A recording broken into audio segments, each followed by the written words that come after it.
Welcome to The Big Rich Show. This podcast will focus on conversations with friends and acquaintances within the four-wheel drive industry.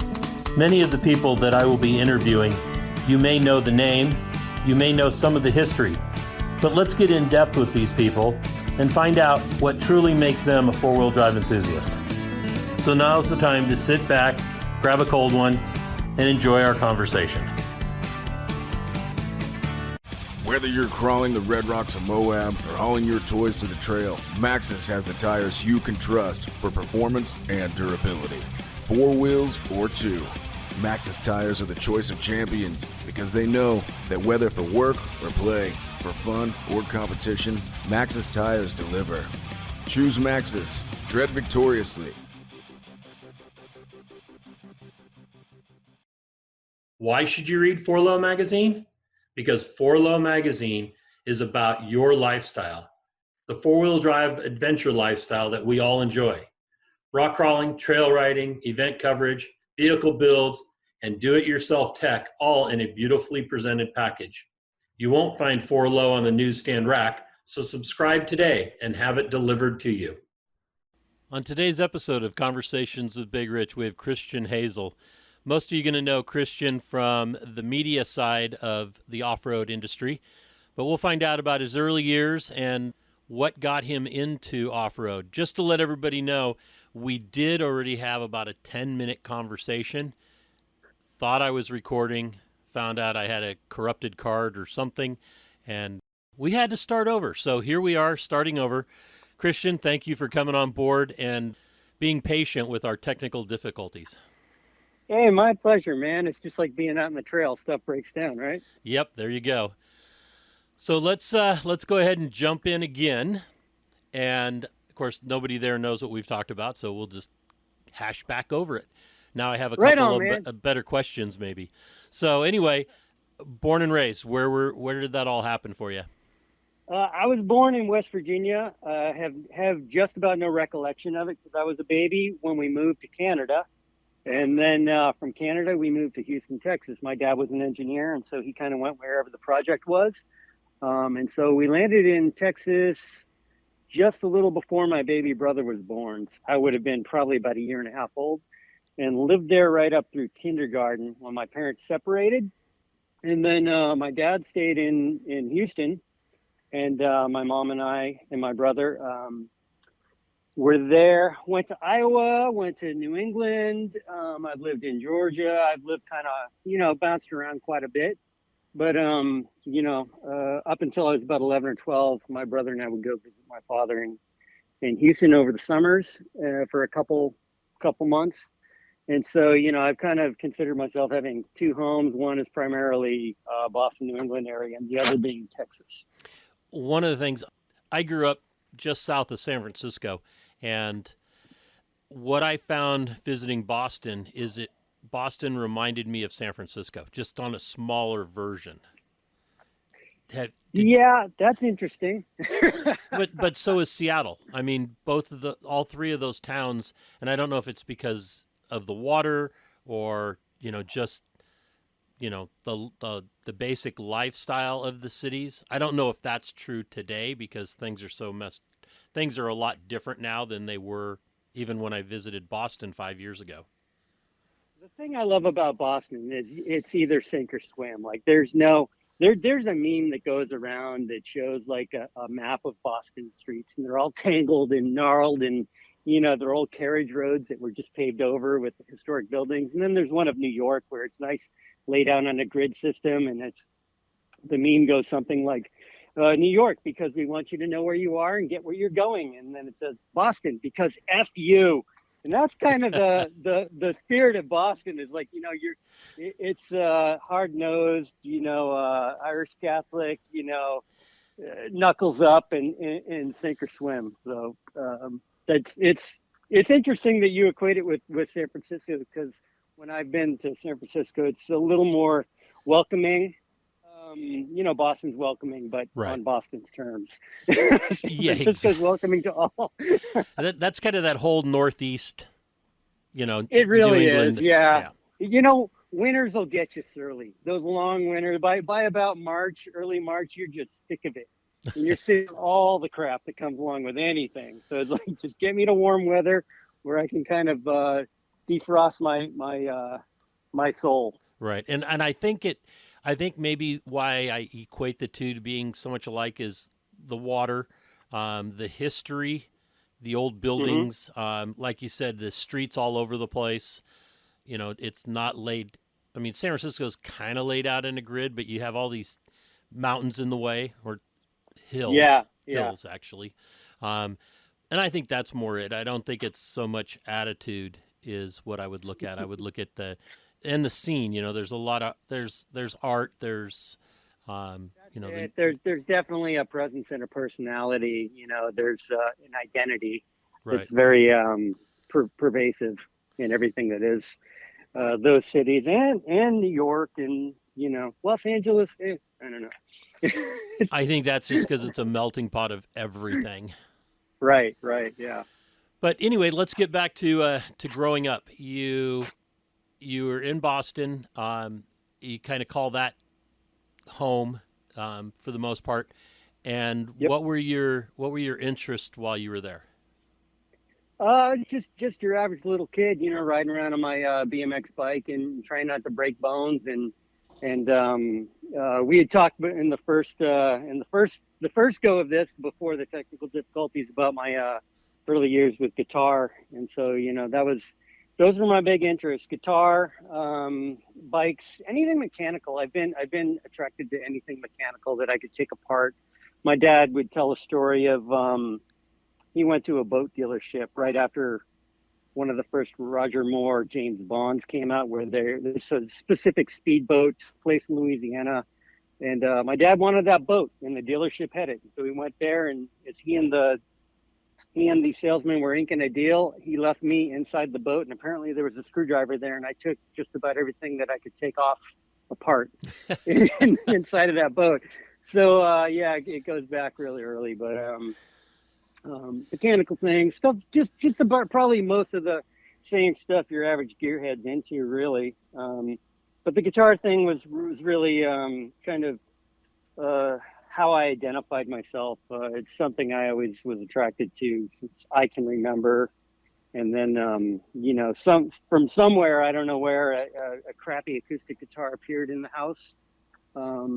Thing wouldn't stay in tune, and it had horrendously bad action, but it was, my pride and joy. And I think for my 9th or 10th birthday, I started, I got guitar lessons, started down that road, and got my first real electric at the age of 11, after my mom kind of realized I wasn't going to just give it up. And so started taking real classical flamenco and classical guitar lessons, formal chord charts, and writing and reading notes and all that stuff, and until I was an early teen, probably around 13, when the world of rock and roll, kind of took over.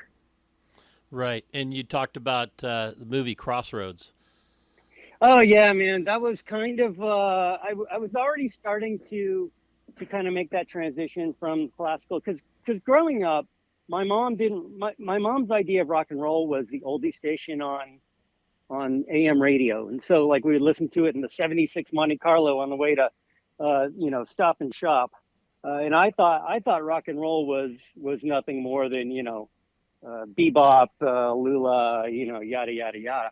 And so I'd never heard any of this awesome music from the '60s and '70s and '80s. And so once I was kind of exposed to that, I'm like, I want some of this. And so I was just kind of getting a taste of that when the movie Crossroads, I saw that for the first time, and I really, I don't want to say I identified with it, but I was, here I am, this kind of classically trained guitarist who had an appreciation for the instrument and what I was playing, but my heart and soul was kind of in this other genre of music. And so yeah, that when he's up on stage having the guitar battle with Steve Vai as Jack Butler, I was like, yeah. So went right down to the basement, cut a piece of pipe, and started playing slide guitar and teaching myself all this crazy stuff. And it kind of snowballed from there. It's like building vehicles, I'm just gonna put on +1 size tires, and then before you know it, you're on 40s with one-ton axles and so on and so forth. So that was kind of my origin story with music. So I have to ask, because this is something that I always get into conversations with people, especially in social media, is who are your top 3 guitarists? Oh man, it changes on a month-to-month basis. Right now, one of the cats I think is really,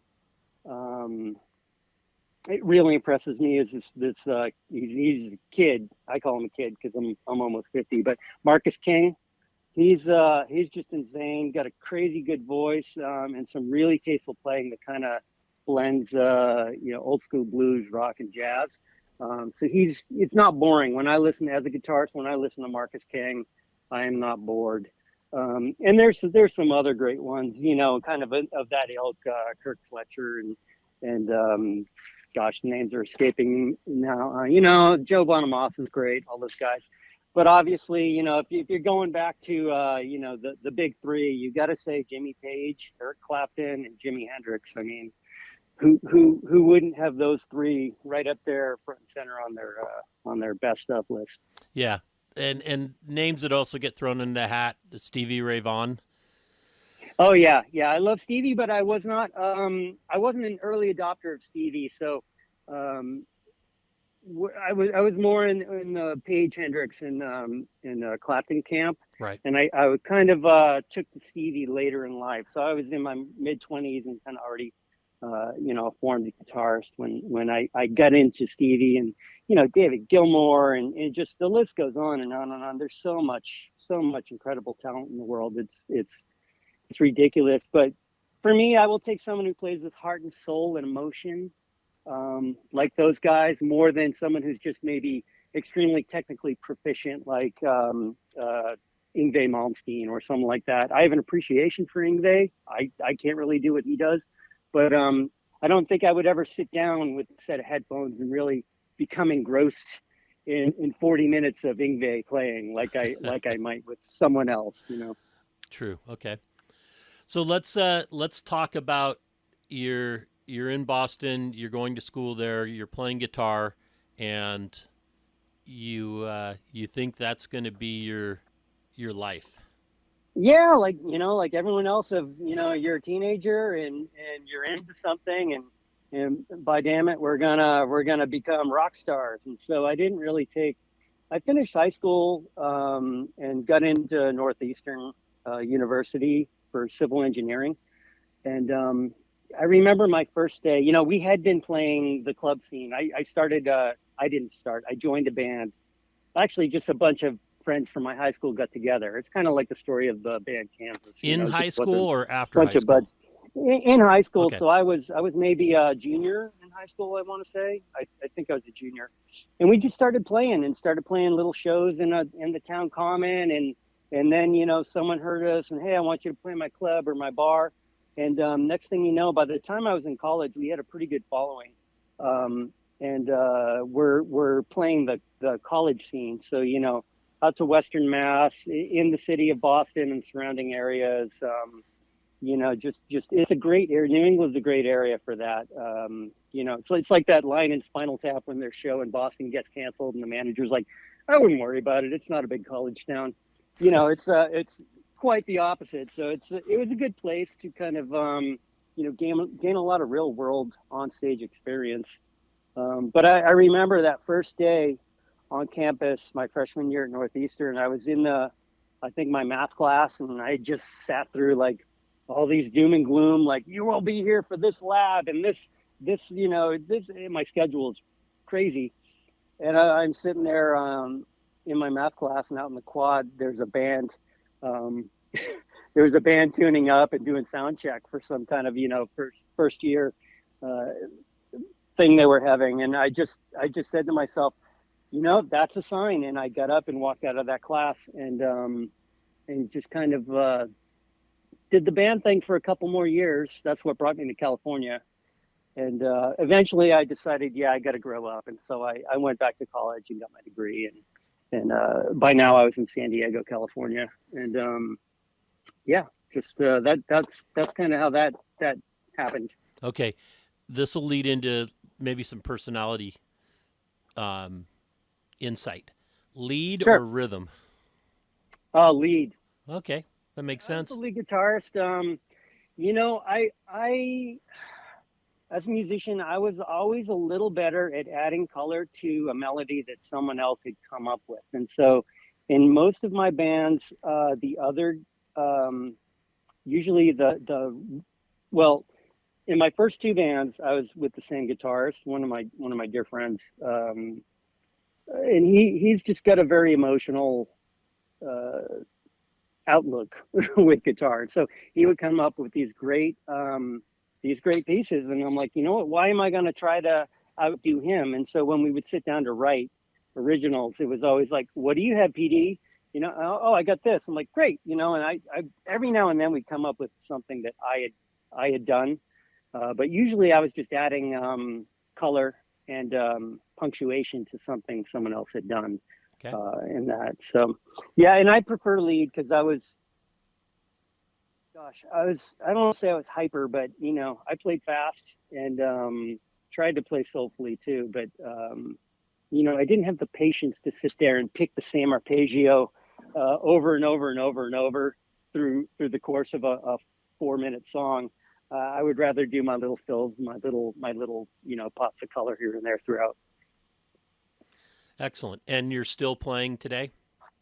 Yeah, yep. It's still a big part of my life. I don't play out. 4 kids and adult responsibilities, and honestly, the job I have does require a good deal of time.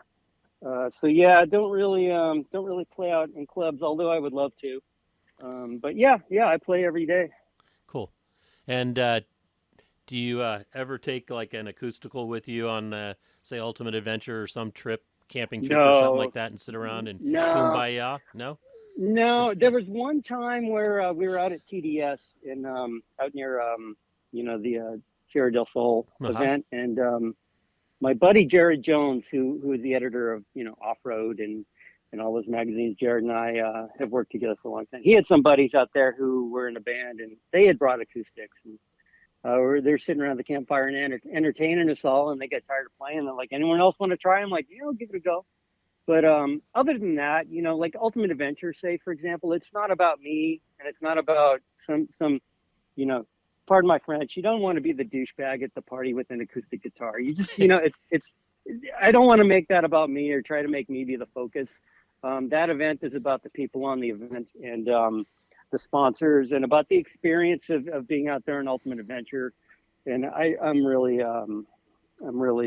cognizant that you know, there's it's a thing, and I don't want to make it about me or my hobbies or what I do. You know, it would feel forced. You know, Right. like if I'm trying to force a spotlight on me, and Okay. that ain't what it's about. So, did you see Animal House? Yes, where he smashes the acoustic. Yes, exactly. That is exactly it. So you know, somewhere there'd be someone in that group who would just want to recreate that scene. Yeah, just smash it Especially in against that the roll group. bar. Exactly. Yeah. And so yeah, I've never tried to be that guy. You know, I'm usually pretty chill. I'm not a big self promoter. You know, I try to go into any situation realizing where, you know, my place. All right. Cool. So let's move on then to you head to LA. You said something about trying to get signed. You headed to LA Oh, for music? dude. Well, yeah, you know, back then in the early '90s, early '90s, there was no internet. So believe it or not, kids, there was a time when dinosaurs would run carrier pigeon messages. Yeah. So back then, to get signed, you know, you there was very little independent success. So you promoted yourself, and you solicited record companies to send agents out to hear you, and there were three times, man, in my career we were just on the brink. And the first time we were set up in this club that we had fought tooth and nail to get in, and we had a packed house, and we're all standing up there, and I'm literally standing on stage in front of a packed house, and right there in the front row is the dude, I think from Sony Records. He was like an independent guy, but I think it was Sony that was interested. And and the singer didn't show up because he had gotten in a fight with his girlfriend, and so he thought it was more important to stay and try to patch things up with his girl. So that one Wow. dissolved and fizzled, and then kind of fast forward, and now I'm in San Diego, and kind of the same thing happened, where the bass player had, I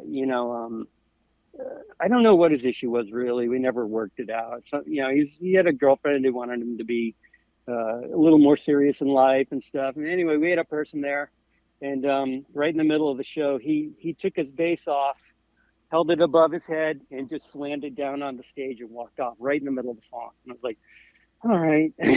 Yeah. I think so. It was right around then. I'm like, you know what? I'm tired of hanging my success on the shoulders of someone else. I need to go, affect my own destiny here. So I just, like I said, went back to school, finished college, and just entered the real world. And that's kind of the segue into my Office Space story, where I got a job. English was the quickest thing I could get my degree in, just because I was good at it. Writing was easy, and reading I could interpret, and I was a good listener, et cetera, et cetera. And so it was just the easiest thing for me to get my degree in quickly. And so I went back to college in San Diego, did 3 years of schooling in a year and a half. And Wow. so, I took every intensive winter course I could just to get it over with, and graduated. And then, what do you do with an English degree? Not a whole lot, man. I'll tell you right now. And so I wound up getting a job at Harcourt Brace Publishing, editing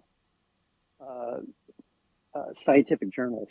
So it was just, an entry-level job, and I made sure the punctuation was accurate. Scientific It, journals? yeah, I worked on biochemical and biophysical research communications and Wow. Nature and a few other journals. I had no idea what they were talking about, but it was my job to make sure that the page numbers were in sync, and all that stuff. And so I was just a copy editor there, and so it was very much like Office Space, that place. It was definitely a springboard. So every other day there was someone leaving for a different career, and so it was entry level, and it was great, and it got me in the door. And but I would get an assignment. My assignment was to take care of the incoming workflow for these two journals that they published, and it would take me maybe an hour and a half to do a whole day's work there. I just put my nose down and focused on what I was doing. And back then, email was a brand new thing, and websites. There was a website here and there, but there wasn't a whole lot going on. It's not like today where there was a YouTube and all these great time wasters. And so I'd get busted playing solitaire because it was so easy to see my screen across the cube farm there. And so I'm like, what do I do? And so I just start kind of browsing off-road forums. There were only a couple at the time. But from across the room, it looked kind of like I was looking at a manuscript, or at least something that was not solitaire or a game. And I got kind of heavy into this forum called Ram Charger Central, because at the time I was driving a Ram Charger. Cole Quinnell was the editor of Four Wheel and Off Road. I had been a reader of all these magazines forever, and someone had written from that forum had written a letter to the editor complaining about why there aren't more Dodges and Ram Chargers and all that stuff. And Cole had kind of flippantly emailed him back, well, if you're such an expert and if you know what we need, why don't you send me a resume? I need to hire a position. And that dude messaged me, hey, I'm too old to do this, and I don't want to write, but I know you're into it. So yeah, I emailed Cole that day from my desk at Harcourt Brace, and it kind of snowballed from there. Okay, so you're I'm trying to gather all this. You're editing, a scientific journal that had to be boring, though. It was dry white toast. It was horrible. Yeah, it was, like I said, I had no idea what I was reading.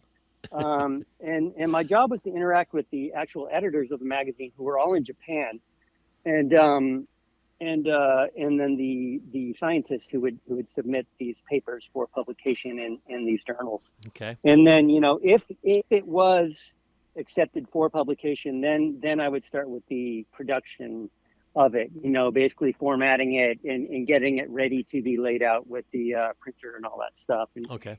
and copy editing it. And so you would have these huge words that were like a full page width long. I had no idea what they were. After a while, I actually kind of got to know how they were spelled and stuff. But we had this dictionary down a couple floors down that you would have to visit. There was no online database or anything back then. Actual big dictionary that was about 2 feet thick. It was a monster of a book, the biggest book I've ever seen. And you would have to go, manually look up these words if you had a doubt that they were spelled correctly.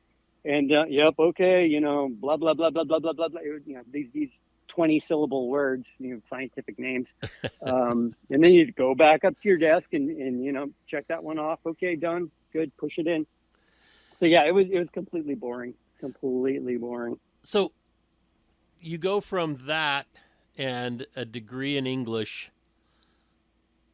But you're driving a Ram Charger.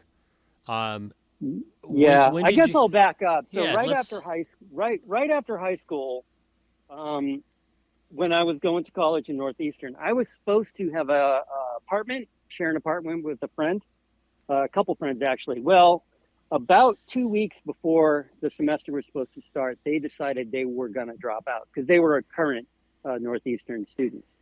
So nope, we're dropping out. We're not going to go. And so there went my housing. And so I was, my vehicle at the time was a 69 Olds Cutlass with a dual quad big block, which I wasn't going to drive into Boston in the winter. So I looked and looked and looked, and I bought a Volkswagen Bug. Like, this will be a great commuter into Boston. Nice. Well, I drove that for about 4 or 5 months, and that thing was so unreliable. I threw it to the curb. And I was sitting at home watching TV one day, and like a local dealership ad came up, and they had it on a big platform in front of in the sales area there behind the glass. And it was a maroon Canyon red Dodge Ram Charger, and I think it was like $39.95 or something like that. And so I went down there with my buddy and looked at it, test drove it. It was a 318 with a manual. It was 1985, bare bones, no AC. And I'm like, okay, I'll buy it. Started making payments on that. And that got me in the world of 4x4. And that was, my winter commuter, all my band gear fit in it, plus like, the amps and everything for the rest of the guys. And so that was the vehicle that I had right out of, basically that winter out of high school. And then fast forward to when I was, in my early 20s and I moved to California, that's the vehicle I came out here with. Okay. And once I hit Southern California, it's like, New England, if you want to go off-roading, at least in the area I lived in, the suburbs close to Boston, you had to find a construction site, or you had to find a utility road that went under high tension power lines and stuff, or there was virtually no off-roading. Right. So I hit Southern California, and it's like, oh my gosh, the world is my oyster out here. The desert's right here, and we can go down there. And so I really, every weekend I was out there in the deserts outside of San Diego, poking around and exploring and getting stuck and having fun. So that's kind of how I got into the whole off-road thing. Prior to that, I was just strictly a hot rod guy. Like I said, dual quad olds and muscle cars and all that good stuff. But yeah, so I was in the off-road thing, and so when I was sitting there in my boring job, I would frequent those forums. And I had started, when I bought the Ram Charger, I started reading like Four-Wheel and Off-Road and Four-Wheeler and Off-Road magazines, all those magazines, and I just quickly became addicted because I was already an addict to carcraft and hot rod and everything. So it's, those were my gateway drugs. So I knew, I was a voracious reader of Four-Wheel and Off-Road through the David Freiberger years. And then Cole Quinnell, when he took over the magazine from David, when David went back to the car side of things, Cole is the guy who I emailed from Hardcourt Brace to get, my career kickstarted. And what did that, how did you approach that email? I wish I had printed it out and kept it, but I just emailed him because the guy from the forum shared his email address with me. So I emailed him from my Hardcourt Brace address, Hey, my name's Christian. I'm into 4x4s. I have an English degree. I'm working at Harcourt Brace doing, I'm in publishing now. I think I said something along those lines. And it was funny. It was a very, very short introductory. Hey, I hear you're hiring. What do I need to do? And he emailed me back and almost immediately and said, that's great. Why don't you at some point give me your resume and write a sample feature on your truck, and we could take it from there.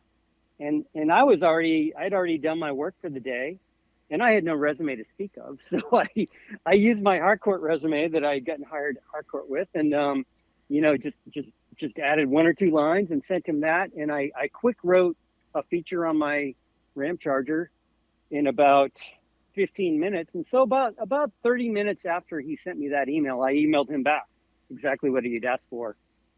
And then I get a reply, why don't you give me a call? Because you did it. Your turnaround was fast. That's why. I guess I impressed him. And so I went into the office and I gave him a call, and we just had a good hour-long conversation on the phone in which we just talked trucks and, old hot rod stories, because he had been an editor, technical editor at Hot Rod magazine back in the day, and I was referencing these stories that he had written at Hot Rod, and the stuff he'd done at four-wheel and off-road, and we just hit it off. We were both car guys, we're both magazine guys. I think he could tell I was a true enthusiast at heart, and that's true in anything you're trying to do successfully. You can't fake it, but I guess we'll talk about that later. And so he's like, why don't you come up for an interview next week? And so I did. I drove from my home in Rancho Bernardo, San Diego, up to, Beverly Hills on the Wilshire Boulevard. It was right on the corner of Wilshire and like on the Miracle Mile, the old Wilshire office. Right. And we had another great hour-long conversation, and he sent me down to HR for the final kind of go through, and boom, I was hired. I was the new feature editor for four-wheel and off-road. So it happened just that quick, about a week. Wow. It took me about a week to get hired there. So yeah, it was a dream come true. I was pinching myself. So that's what, about 97, 98? No, not 97. It was like 98 or 9. Okay. 99, I think. But the hitch was, back then there was no telecommuting. So my house was in Rancho Bernardo, 126 miles door to door from the office. In a Ram Charger. And in a Ram Charger, yeah. And so that's what I did every single day. I drove 126 miles to the office and 126 miles home. Did that for about 2 years before my wife and I bought a house up in Santa Clarita, which was a little closer to the office. But we moved there. She really didn't like it, so we moved back down to San Diego. So I just kept, that was just my MO. I would get up at 4:30 in the morning, leave the house. No, I get up at 4, leave the house at 4:30. I get into the office maybe around 6:30 or 7, and then I'd leave for home around 6:30. So, I was a zombie during those years, man. I would literally walk into walls from sleep deprivation. I lived on coffee and caffeine. But I was doing the job I loved, and that's what it took to do it. So that's the price I paid. Let's talk the kind of the ladder there at what was Peterson's then, correct? Yeah, it was. I got hired under Peterson Publishing. Okay. So I still have my ID from that first day, Peterson Publishing, with a goofy haircut. My wife had gotten a $5 coupon to Great Clips or something like that, made me get a haircut the night before. My first day at work, and I looked like Jim Carrey from Dumb and Dumber. It was horribly bad, and so I kept that ID just to have that to kind of, yeah, it was a riot. But yeah, it was Peterson Publishing back in the day, and then obviously since then this company has gone through so many different owners and changes and names. It's dizzying. Yeah, I think like myself, I've always called it, well, Peterson's. And yeah.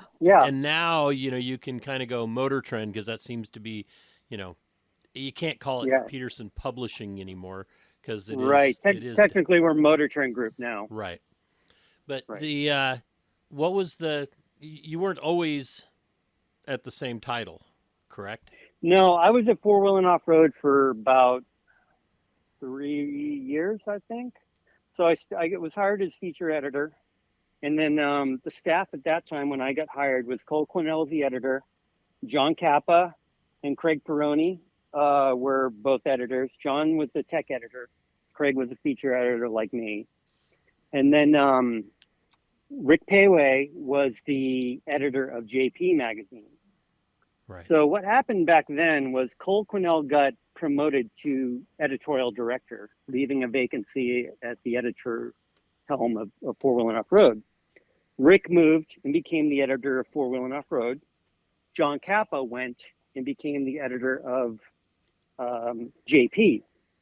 And Craig Peroni had a couple months prior to that moved and gone to Four Wheeler for a slight pay increase. So at that time, it was when Rick took over the magazine, it was Rick Payway and myself. And the two of us were just doing that huge book. Back then, Four Wheel and Off Road was at the largest it had ever been, the package size. I can't remember off the top of my head, but it was a big fat book with a lot of pages to fill. Right. But I was gung ho and ready to go. And, it's like, hey boss, what can I do? No kids, tons of energy. And I'm in my 20s. And it's like, yeah, let's effing do this. Yeah. So, we basically put the whole thing out by ourselves. So yeah, eventually we hired on some more staff and stuff. And so I rode Four Wheel and Off Road for a couple years. I did the first Ultimate Adventure right after I got hired in 99. And then we didn't do one in 2000. And then I did 01 and 02. And then I think shortly after that, I went to JP Magazine as the tech editor of JP with John Kapp as my boss.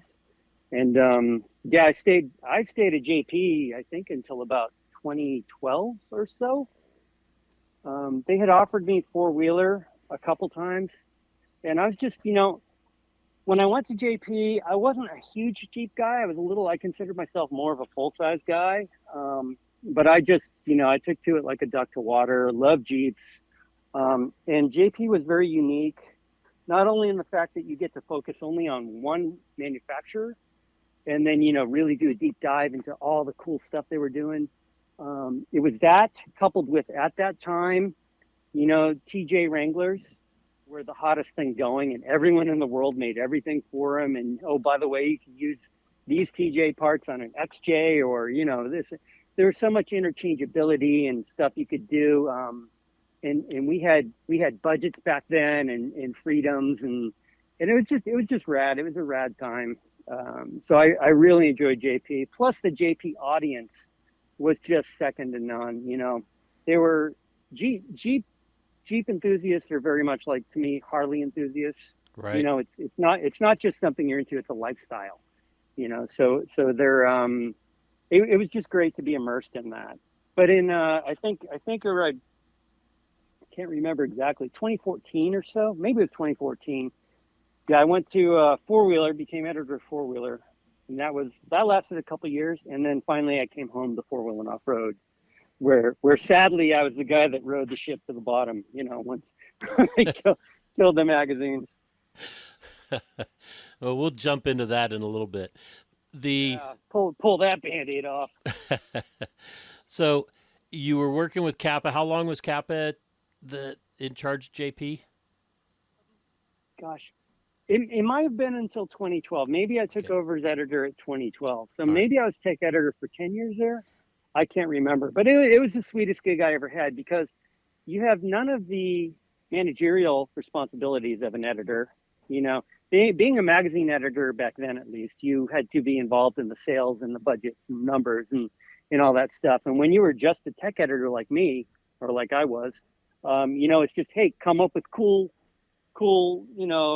attention grabbing story ideas and go do them. So it was like, I'm getting paid to play Jeep. Rad. Let's go do this. So yeah, I think maybe 2012 is when I took over JP as editor.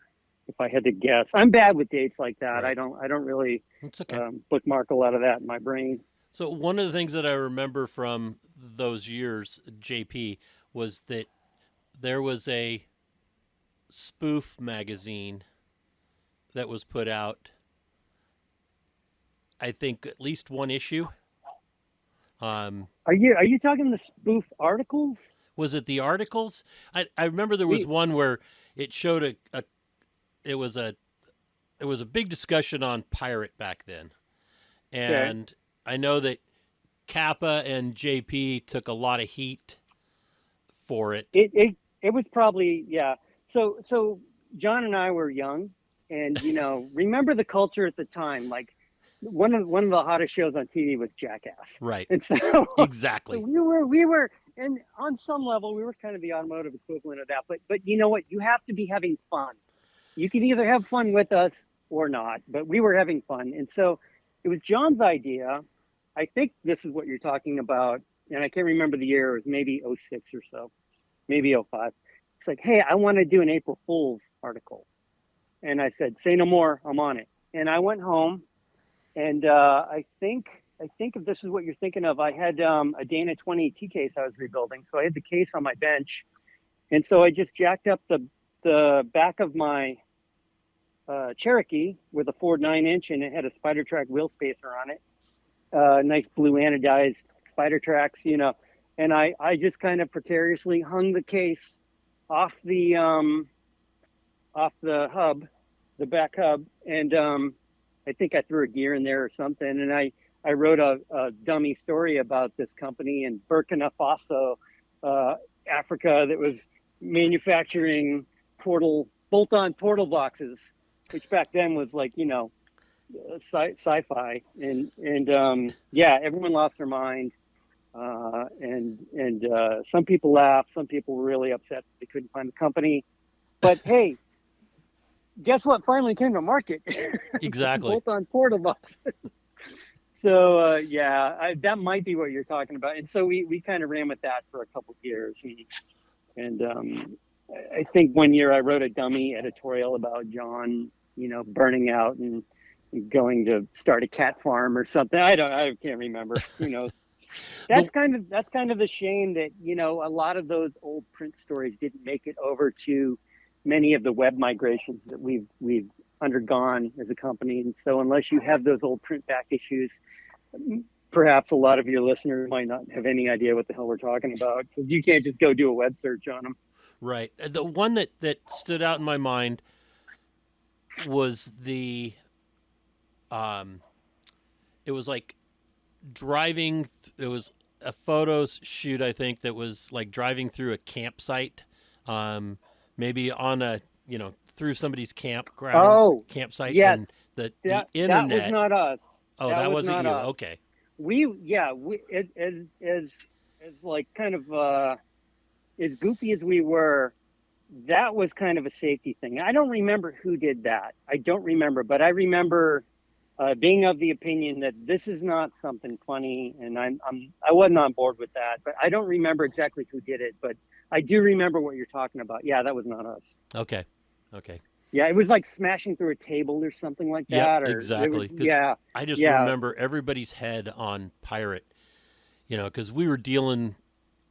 Those of us that lived in El Dorado County, the Placerville area, were, the Rubicon was going through so much crap.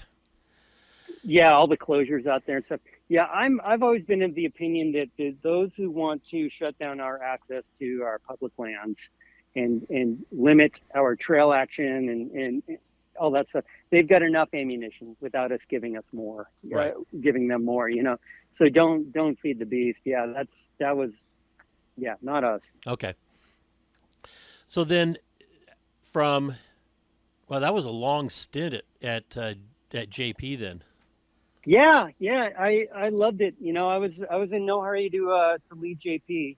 Like I said, they'd offered me four-wheeler a couple times, and I was just happy at JP. I think earlier I'd said something about I'm very aware of my place in when I'm in the middle of an event or a project or just an entity. Like, hey, where do I fit in this? And I thought I was a good fit at JP, and so I wasn't really that keen on going to four-wheeler, where I don't feel like I was as good a fit Because what I did when I became editor of Four Wheelers, I started turning that book into JP and four wheel and off road. And historically, four wheelers been a little different. It's always been kind of its own thing. Right.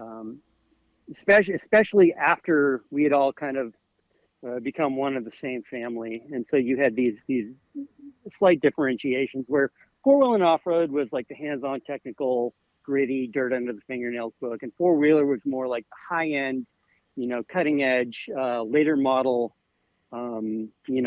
prettier stuff, and then JP could do whatever the hell they wanted. So as long as it was cheap. And so putting me at four wheeler, it's kind of like, the redneck showing up to the ball in a tux. It's like, who's the guy with the mullet and the Pabst Blue Ribbon over there? Yeah. Where's that PBR? Yeah, that was me at four wheeler to a degree. I did enjoy it. There were elements of that magazine that I really enjoyed. But yeah, I am a better fit at four wheel and off road or JP. Okay, makes sense. How many years did you get a chance to go on to Ultimate Adventure? Well, so I was on the first 3 events. Okay. And then after Rick took it over, so we did the first one, Cole Quinnell. Rick wasn't even on the first one. And then, like I said, Rick became the editor of Four Wheel and Off Road. And we didn't do one in 2000 because it just, it was just something we had done. Back the first one, there was no plan to continue it, but we did that first one, and our publisher, Jim Ryan, was like, hey, this thing's got legs for sponsored advertisements and a sponsored event. Let's do this kind of, because Cole had come up with Ultimate Adventure. He's also the one who came up with Hot Rod Power Tour. And by then, Hot Rod Power Tour is making good money as a sponsored event. Right. So, hey, let's do a Hot Rod Power Tour type thing with Ultimate Adventure. And so in 2001, we kind of launched that with sponsorship. And, we had Skyjacker on board and all these other companies, BF Goodrich and all these other companies. And that's kind of how that became a thing with longevity, because without the sponsorship, I don't think it would have survived to this day. But so Rick did the first 2 with me. And when I went to JP, I wasn't on staff, and so I just wasn't invited. And so I basically only did those first 3, and then I did not do another Ultimate Adventure until I became editor of the book in 2016. And so I've done, I did the first 3, and I did from 2016 to present day. Okay.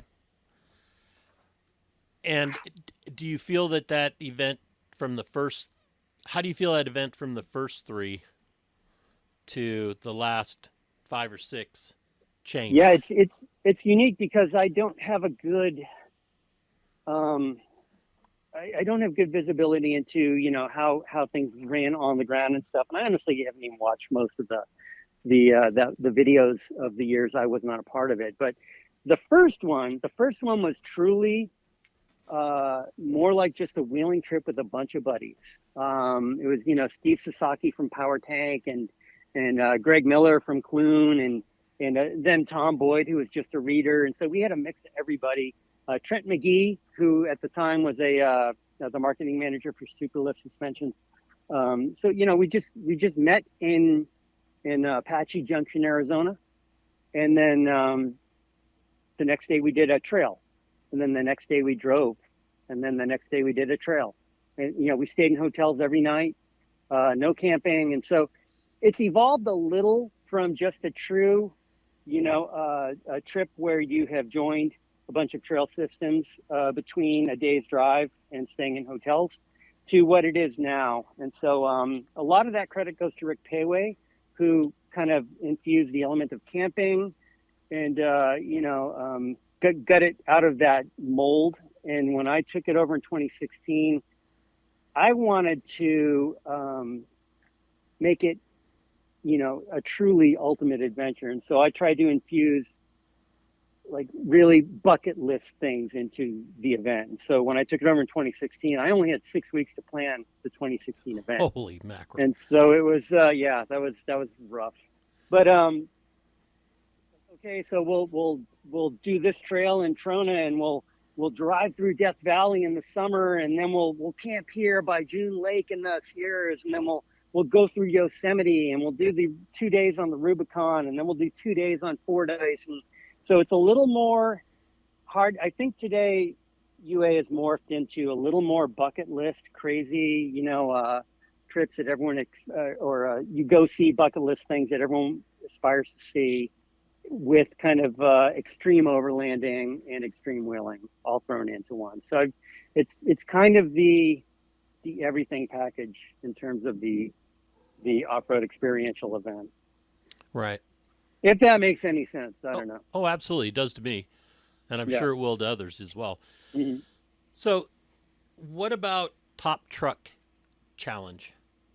What Top Truck Challenge? So that was four-wheelers event. And that went back to the early days of, I can't remember exactly when it was in the 1990s when TTC started. And again, it was a four-wheelers paid sponsored event. And so when I took over as editor for that magazine in, I want to say 2014, basically TTC had a great crew of people who really cared and loved that event, and it was in such good hands.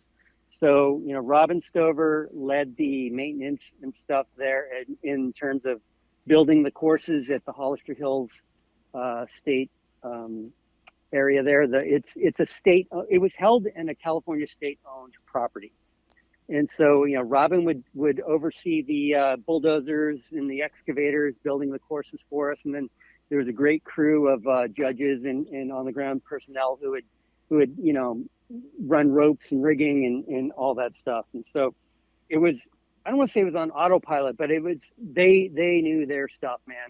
And so my job when I came in as editor was just not get in the way of it. And so I just ran the show, and that's kind of my methodology with everything I've done is, you hire good people and then you just let them do their thing. You provide guidance if asked for or needed, but don't micromanage. If you're micromanaging people, you have the wrong people. Right.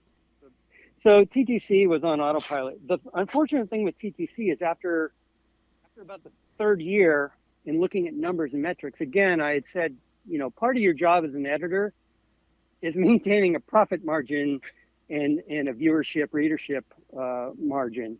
So in looking at the metrics, you look at the numbers, and it's like, oh boy, hey, we're doing great, but the sell-through on these issues with Top Truck Challenge on the cover, or the web performance with these, or the YouTube, so we had reached the point with Top Truck Challenge where not only were they falling flat, but they were actually taking a dip in audience. And so it was actually, as much as I hated to admit it, keeping that magazine going for what it brought in monetarily, like it was, I think we just about penciled out even. It was like a zero net undertaking, which would be fine from a media standpoint if you were making up for that in terms of viewership or audience, but we were dipping in audience. So at that time, and I'm not saying that will be the case forever, but at that time, it was just not a wise endeavor to keep it going because the audience just wasn't responding to it. And so, will TTC make a reappearance at some point in time? Probably, but I'm not the guy in charge of that book anymore. It's Ken Brubaker now. Right. So that's his decision to make. And so, but again, that's one of those things you hate to do. You hate to have to do, but it's just, you have to disconnect emotion and personal preference from the business decision sometimes. Right. When you're at that level. Well, and we've noticed, we have a small magazine, Forlow, and Shelley and I can do anything in the magazine we want because ultimately, it doesn't go anywhere besides us. We don't have lawyers, and we don't have, I am the publisher. She is the editor-in-chief and the accountant and the lawyer and all that. But yeah, if things don't make sense, they don't make sense. Like a lot of our rock crawlers are going, hey, how come you don't have more rock crawling in there? Well, we put a rock crawler on the cover even if it's somebody that's widely popular like Jesse Haynes, and the issue, we get less new subscriptions than if we have, a nicely built rig of something else. Yeah, it's a pyramid, and so those rock crawlers and stuff, they're at the top of the pyramid, but you're shooting for that middle or that base. The base is your standard new 4x4, the base of the pyramid. Right. That's everyone. That's everyone who bought a 4x4. And now, ideally, I think for the magazine, you're shooting for somewhere in the middle ground for that aftermarket consumer who is interested in spending some money with your advertisers, but who also needs that stuff to be relatable. It's like NASCAR got unrelatable, unlike it was in the '60s. The Talladega was what a Superbird would win, and you could go to the dealership and buy not the exact thing, but at least something relatable, somewhat similar. True. Nowadays, look at what a NASCAR vehicle is. There's nothing similar to anything that you can obtain. So unless you are at that top of the pyramid, where you're gonna go get your own buggy with these Spider 9 axles and a super lightweight Ecotech engine and all this stuff, it's not really something that triggers a lot of people into making a purchase decision. True. And that's I'm not one saying of the there's not things. a spot for it. Yeah. It's one of the hard things because it's rock crawling's my jam, man. It's what I love to do, and I have such an appreciation for those guys who are out there doing it, especially like the Ultra 4 and that stuff where you're melding two different worlds. You're going fast and you're rock crawling. You're doing the technical and the reactive stuff, but yeah, a lot of your everyday consumer just doesn't relate to that. So you've just got to create a balance, I agree. So, do you see with music and technology, vinyl, 8-tracks, cassette, CD, Yep, to satellite, to all digital, M- that kind of stuff? MP3 to if you believe Elon Musk, jammed directly into your brain with the chip. Right. Okay. Yeah. So the magazine industry has seen an evolution as well, where there was a lot of magazines about, like you said, you had one that was the high end. You had a cover that was, kind of encompassed every, more of a off the pavement into the dirt, and then you have JP that's all about Jeep, and Yeah. dives into it, and now there's two smaller publications. I mean, Crawl's been around a lot longer. Ours and all the rest pretty much have gone away. Do you Yeah, see? the news. Well, you look at the newsstands too in your Right. supermarket or wherever. Yeah, and there's just much less shelving space, and so that I think that's indicative.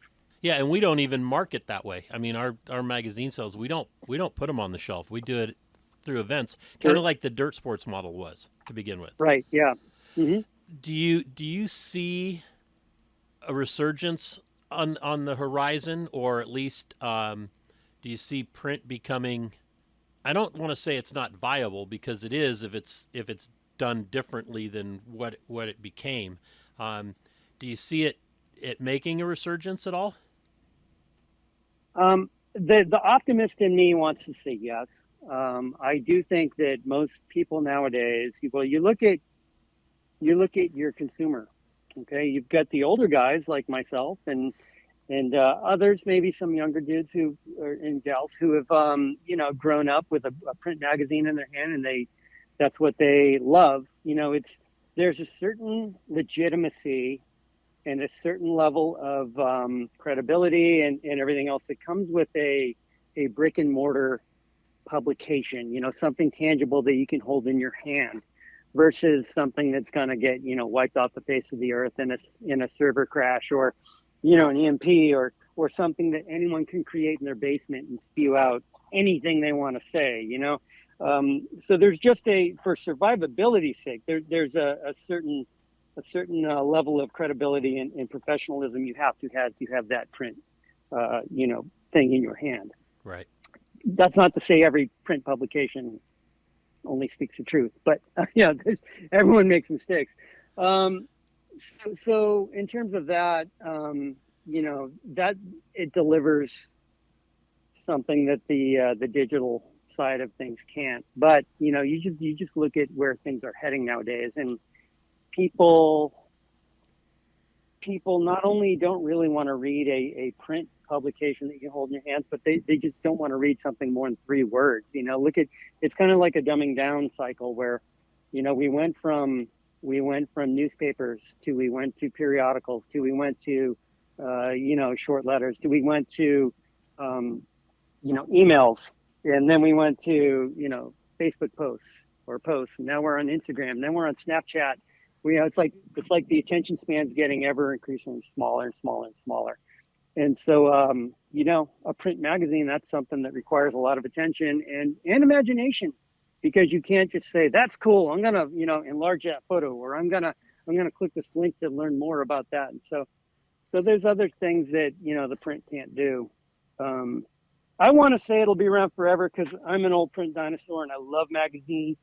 I got a big case in my garage with almost all the ones that I've published. I don't know how many thousands of stories I've published. Definitely over several thousand. So, I want to say they'll be around forever.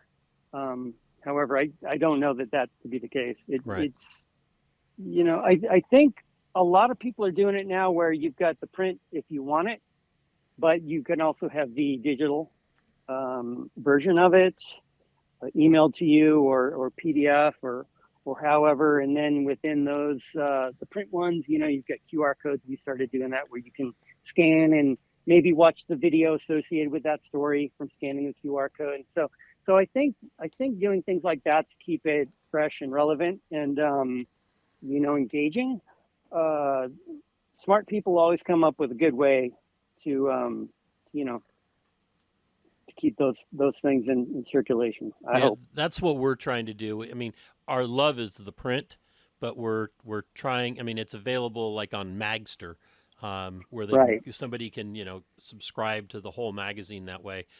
But we don't online the magazine in on our own website. We're bringing back past articles, but only as an article, not as like the complete issue. And so I don't know if we'll ever go that way, but the adding the video, especially for the tech stuff, that's something that we've been in the process of working on and talking about and trying to get that all started. It's a lot harder when you have a really small staff. Tell me about it. I got a tech writer, publisher, and an editor, and then we have a bunch of freelance writers that are always trying to come up with things, to add to it. So it's really difficult sometimes to for those freelancers to shoot video and shoot the stills and still get the story. So yeah, and that's the case. And when when you've got those good people, like I was saying earlier, when you get those good people who can do it and deliver something of quality that people care about, want to read about, and do it in a way that's entertaining, I think really at the end of the day, it comes down to, certainly the platform on which you're delivering it counts and matters, but you need to really be the entity that separates all the wheat from the chaff. So, just there's so much misinformation out there. There's so much there's so much boring stuff.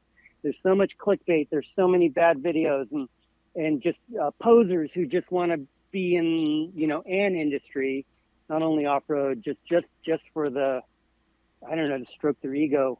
When you find a real enthusiast, either, web channel or a print publication or an online source, whatever it is, if it's being driven by a real enthusiast, I think, no matter what the media, that's going to be what carries it to success. Yeah, passion. Yes. Passion. So what is in the future at MotorTrend, and especially for Christian? Well, I've got to a point where I'm no longer running a print title for the first time. That happened in what was it? December 2019 was when they just kind of pulled the plug on all but 3 of our print titles. So yeah, Ken Brubaker runs Four Wheeler. I don't have a print publication. I run Ultimate Adventure, which is, honestly, the joy of my professional career right now. I love that event so much. All the people who make it happen. It's really something special. So yeah, I'm just gonna just keep, paddling. Just keep paddling forward. We'll see.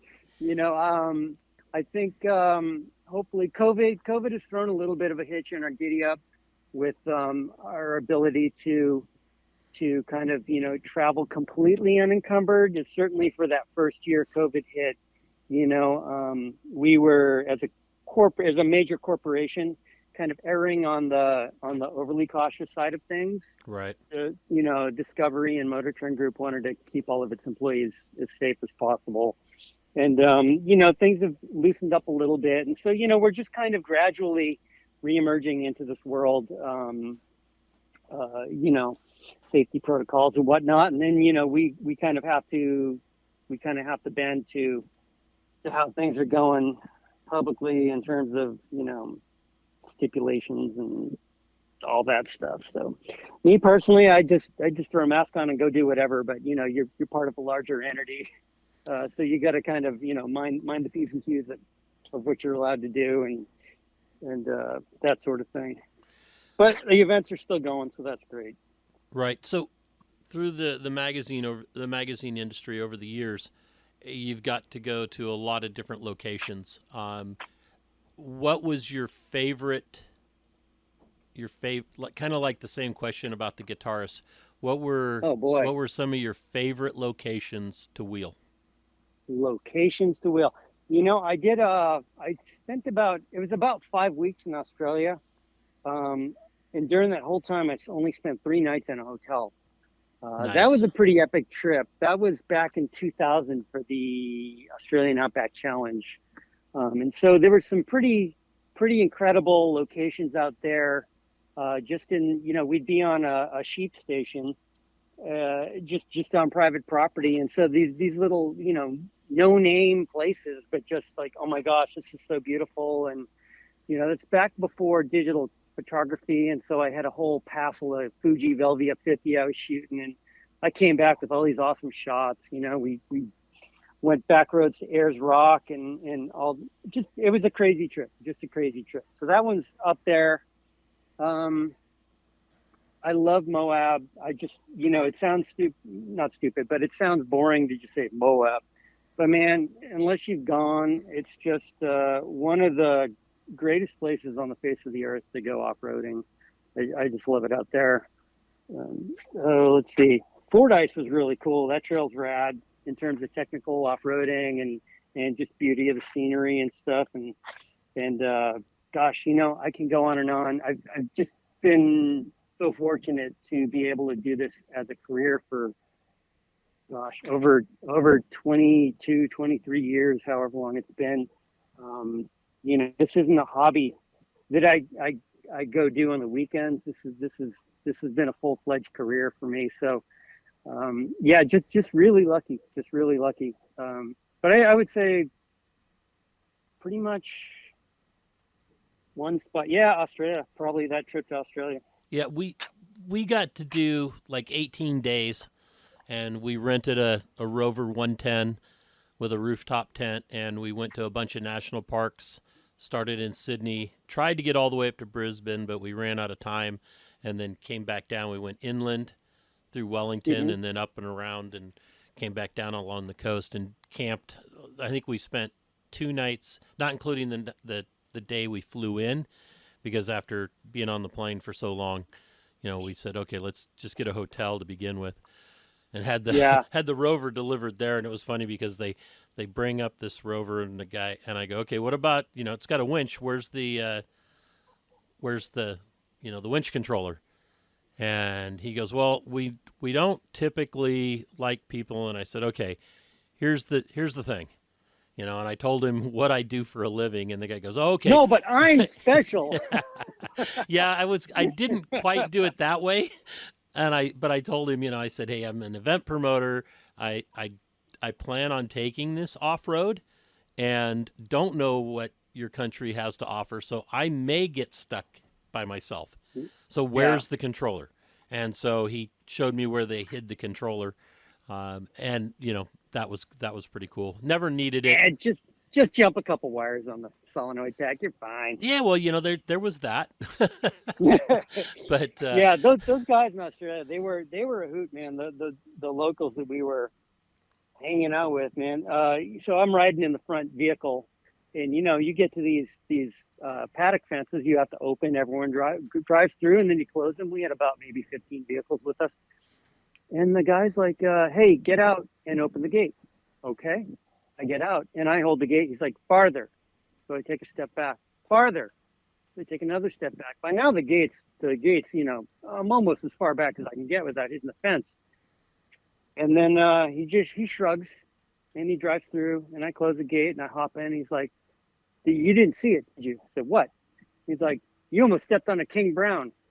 Now, that's one of the most venomous snakes in the world. Had it bit me, good chance I probably would have died before a helicopter even got in the air. And we were hell and gone from any kind of civilization. And he was laughing his ass off. I'm like, how is that funny? But that's just kind of the mentality. That's the humor. So yeah, those were the dudes I was hanging out with. After a while, they got to like me and stop trying to kill me with venomous animals. But it was a good, quite the trip. You're wondering why he keeps having you move. Right? Yeah. He didn't say, "Hey, by the way, you're standing." Yeah, keep walking backwards toward that snake that's curled up on the fence. Too funny. So any bucket list? I mean, Australia, to me, only going there for like 18 days was not near long enough. I want to go back for like 6 months. Yeah, I got I've seen photos of like some of the guys from AEV going wheeling through Iceland. So they had a really great video at SEMA in their booth one year. I had a trip to Iceland. I was flying from San Diego to Reykjavik, and I got as far as Seattle to catch my connecting flight, and my flight to Iceland got canceled. And so I missed my off-roading trip in Iceland. Oh. So that was a major bummer. So yeah, one of these days, Iceland's on my bucket list, definitely. Maybe even in winter to see the Northern Lights and stuff. I grew up reading four-wheeler and four-wheeling off-road, and so I remember the Gary and Monica Westcott's Turtle Expedition where they went through Siberia in the winter. I don't think I'd want to do it in the winter, but Fred Williams went over to Russia to go wheel with like a reader who had just invited him. And that just looked like epic fun, huge muddy roads and these gnarly 6x crazy trucks. And that would be cool to do one of these days. And I don't think you can do it. I don't know that they'll ever get it back to the original route, but I would love to go ride along in the Paris-Dakar rally, like the old course. That would be pretty epic. Yeah, absolutely. So one more question about a major article every year, and that's the vehicle of the year, four-wheel drive of the year or truck of the year, that kind of thing. Yeah. Everybody always used to think that was political driven.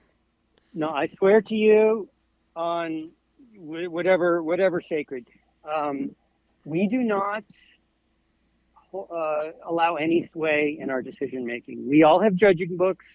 We are all very dedicated, and it's funny. People back in the day would be like, Jeep won, because for many years Jeep Wrangler. Well, this year Jeep Wrangler won, but so for example, they would say Jeep won. There was a period of time, maybe a decade, where Jeep didn't spend a dime with us, at least on JP. And so what a company does or does not spend with us holds no sway in our decision making whatsoever. Great case in point is Land Rover last year when the Defender did quite poorly. That particular vehicle we had did not perform well off road, and despite the fact that it was new and cutting edge, and they were possibly gonna be spending some money with us in an advertising campaign or whatever reason. No, at the end of the day, all you have is your word and your credibility. Like I said, I've been doing this for 22 or 23 years. Sponsors and advertisers come and go. Print titles come and go. The only thing you have at the end of the day is your word and your credibility and your honesty. And so I don't think anyone who's still with us at this company or any major media organization, I would hope, would jeopardize that by kind of falsifying their judging book or naming one vehicle a winner over a better, more qualified candidate. So yeah, that's my vehement, opposition to those who would say that yeah, it's a political thing, or it's companies pay to get their vehicle named of the year winner. It's just not the case. We really are doing our best in a huge variety of areas, from drag strip to empirical to off-road performance, to name that vehicle which is best for that particular year. Good. Given the pool of candidates. So for us, we don't honestly, not every vehicle is eligible. So, you have to have a major drivetrain or performance change. It has to be something new. So, if they come out with a new sticker package, you can't enter. It's got to be something that's going to change it from a previous model year. Okay. So we always can't test this and that. And then we invite other manufacturers who sometimes don't choose to participate. So say, for example, we why didn't you have the XYZ, new vehicle? Well, we shot them an invite and they declined. So for whatever reason, either they're afraid they're going to lose, or they don't have any vehicles in their press fleet for us to, utilize, or they just don't want to take a chance on having something damaged that they only have a few copies of. Right. Okay. So yeah, that's the long-winded answer to what should have been a short answer question. No, not really. I think that's really good. I think that that people out there need to know, what goes into that and why there's, the 5 or 6 vehicles that are chosen to run for that title are there. Yeah. And not 15 or 20. Mm-hmm. So then the last thing, how would you recommend somebody nowadays getting into the off-road industry via media? Nowadays is quite a different thing from when I got in. Right. So like the music industry, you were reliant upon giant corporations with huge footprints. Nowadays, anyone can go upload their songs to, any number of web sites, and the same thing with the off-road industry. Anyone can go start their own video channel or their own website. So I would say the way for someone to get into it nowadays is just have a true passion and do your best work and try to be as honest in your reviews. Try to be as open-minded as you can and accepting to different views.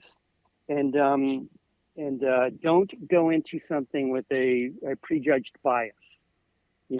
Hey, this forum says that this is the best part, and I'm going to get it. No, this part's not really working out for me, but I'm going to write it's really the best part anyway, because I don't want to look like I'm, be afraid to speak your mind, be different, have a different opinion, and just share your love and your joy and your experience with what you do, no matter what that is. It doesn't really, don't try to follow someone else's mold. Go do your own thing, man. Just be genuine and be honest and be real and have fun. At the end of the day, we all do this because it's fun. That's why we're all in this hobby. And so remember that. Very good. Excellent. Well, I think that wraps up everything that I wanted to talk about. Is there anything that we didn't touch on that you can think of that you would like to talk about or discuss? Oh man, I don't know. Just if I've met you on the trail and you're afraid to come say hi, just say hi. We're just normal folk. And you can always, if you have a question about anything. One thing I do miss from back in the day is the correspondence with people via email, which no one sends an email nowadays. So if you want to message me, hit me on H-Bomb Industries on Instagram, or my personal email. I'll give my public one. My public email is Christian_Hazel@motortrend.com. If you have a tech question or just, a cool trail ride or something, reach out one of those two places and let us know. Excellent.